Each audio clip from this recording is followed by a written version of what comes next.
एक ऐसा देश जिसकी most of the population drugs की आदी थी। 80% आबादी गुर्बत में थी। गरीबी इतनी थी कि लोग थोड़े पैसों के लिए जान ले लेते थे। इलेक्ट्रिसिटी बहुत ही ज़्यादा थी और ये कंट्री तबाह हो चुकी थी। जी हाँ, हम बात कर रहे हैं सिंगापुर की, जो आज साउथ एशिया की टॉप रिच कंट्री है।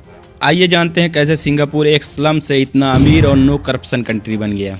सिंगापुर हिस्ट्री में कई देशों के कब्जे में रहा। पहले इंडोनेशिया, फिर पुर्तगाल, डच और साल 1819 में ब्रिटिश ईस्ट इंडिया कंपनी ने सिंगापुर को जौहर के सुल्तान से खरीदने के बाद सिंगापुर को एक फ्री पोर्ट बना दिया। यहाँ से जो भी जहाज गुजरते थे उन्हें फी पे करने की जरूरत नहीं होती थी। फ्री पोर्ट होने की वजह से पूरी दुनिया के ट्रेडर्स इसी रूट से जाना पसंद करने लगे। धीरे धीरे यहाँ से हजारों जहाज गुजरने लगे। लेकिन उसी समय पर ईस्ट इंडिया कंपनी का कब्जा भारत पे भी था। कंपनी भारत से ओपियम लाकर उसकी प्रोसेसिंग सिंगापुर में कराने लगी। लोगों को उसकी ऐसी आदत हुई कि आधी से ज़्यादा आबादी ड्रग्स का शिकार हो गई, जिसकी वजह से प्रोस्टिट्यूशन, करप्शन और जुए ने हालात खराब कर दिए। इसी दौरान वर्ल्ड वॉर 2 शुरू हो जाती है और जापान 1941 में सिंगापुर पे अटैक कर देता है। साल 1945 में जापान वार हार जाता है, लेकिन तब तक ये छोटा सा आइलैंड एक खंडर में बदल चुका था। वर्ल्ड वॉर 2 के खत्म होने के बाद ब्रिटिश कंट्रोल वापस आता है। चीज़ों को ठीक करने की कोशिश की जाती है। ब्रिटेन धीरे धीरे अपना प्रभाव सिंगापुर में कम करने लगता है। इसके बाद 1948 में कुछ सीटों पर पहली बार इलेक्शंस कराए जाते हैं। फिर 1954 में भी इलेक्शंस होते हैं। इसके बाद साल 1959 में पहली बार पूरे सिंगापुर में इलेक्शंस कराए जाते हैं।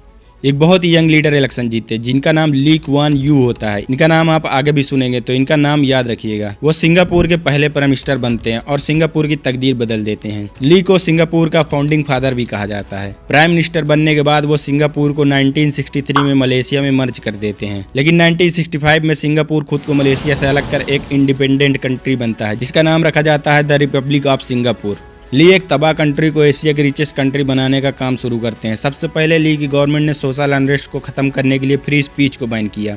प्रोटेस्टर्स और वायलेंस करने वालों को गिरफ्तार किया जाता है। नशा करने वालों को कड़ी सजा दी गई। यहाँ तक कि चिंगम फेंकने वालों को भी सजा दी गई। इन सब के अच्छे रिजल्ट्स आना शुरू होते हैं। आम लोग बिना डरे घर से बाहर निकलने लगते हैं, सेफ फील करने लगते हैं। लेकिन ये तो बस शुरुआत थी। सिंगापुर की सबसे बड़ी प्रॉब्लम वहाँ के तबाह हुए घर, टेंटों में रहने को मजबूर लोग। ली की गवर्नमेंट एक कंट्रोवर्शियल लॉ पास करती है, जिसके मुताबिक गवर्नमेंट किसी भी ज़मीन को सस्ते दाम में खरीद सकती थी।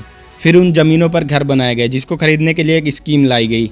लोग अपनी 25% सैलरी प्रोविडेंट फंड में जमा करते थे और 25% गवर्नमेंट अपने पास से देती थी, और कुछ ही टाइम में लोग अपने घर खरीद लेते थे। आज सिंगापुर की 80% आबादी उन्हीं घरों में रहती है। ली ने देश के हर 18 साल के लड़कों को मिलिट्री ट्रेनिंग लेना अनिवार्य कर दिया था। देश में प्राइमरी एजुकेशन कंपलसरी कर दी गई थी, मतलब कोई भी अनपढ़ नहीं होगा। किसी भी देश को तरक्की करने के लिए एजुकेशन बहुत ही ज़रूरी है, ये बात ली को पता थी। 1968 में government keep clean Singapore campaign launch करती है। हर बिल्डिंग के बाहर कचरे के डब्बे रखे जाते हैं। क्लीनिंग प्रोग्राम स्टार्ट किए गए। गंदगी फैलाने वालों पर 1000 से 5000 सिंगापुर डॉलर का फाइन लगाया जाता है। यहाँ तक कि 1992 में सिंगापुर में चिंगम भी बैन कर दिया जाता है। अब सबसे बड़ा मसला था जॉब का। सिंगापुर में कोई नेचुरल रिसोर्स न होने की वजह से ली ने फॉरेन इन्वेस्टमेंट लानी शुरू की।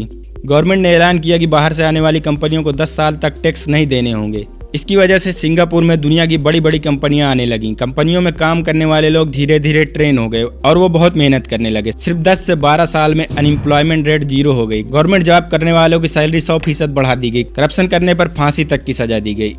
इसका नतीजा ये हुआ कि लोग पैसे कमाना शुरू हुए। वो प्रोविडेंट फंड याद है जिसमें 25% जमा करके घर मिलते थे, वो आज भी चल रहा है। लोग उसमें अपनी बचत जमा करने लगे। गवर्नमेंट के पास पैसे आना शुरू हुए। गवर्नमेंट ने सरकारी कंपनियां बनाई, उससे पैसे कमाए। उन्हीं पैसों से लोगों की ज़िंदगी बेहतर बनाना शुरू की।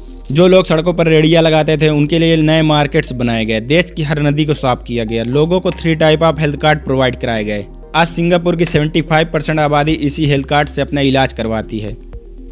ट्रांसपोर्ट इंफ्रास्ट्रक्चर ठीक किया गया। आज दुनिया का सबसे सस्ता पब्लिक ट्रांसपोर्ट सिंगापुर का है। दुनिया का 2nd लार्जेस्ट सी पोर्ट भी सिंगापुर के पास है। आपको ये सब सुनकर लग रहा होगा गवर्नमेंट जब इतना सब कुछ प्रोवाइड करती है तो टैक्स बहुत लेती होगी, लेकिन जवाब है नहीं। सिंगापुर में टैक्स रेट 2% से 24% तक है, जो यूरोप के देशों से 60 से 70% कम है। सिंगापुर के स्टैंडर्ड ऑफ लिविंग दुनिया में टॉप पर है। ली 31 ईयर सिंगापुर के प्राइम मिनिस्टर रहे और उनकी डेथ 2015 में हुई। वीडियो अच्छी लगी हो तो चैनल को सब्सक्राइब करें, लाइक और शेयर करें।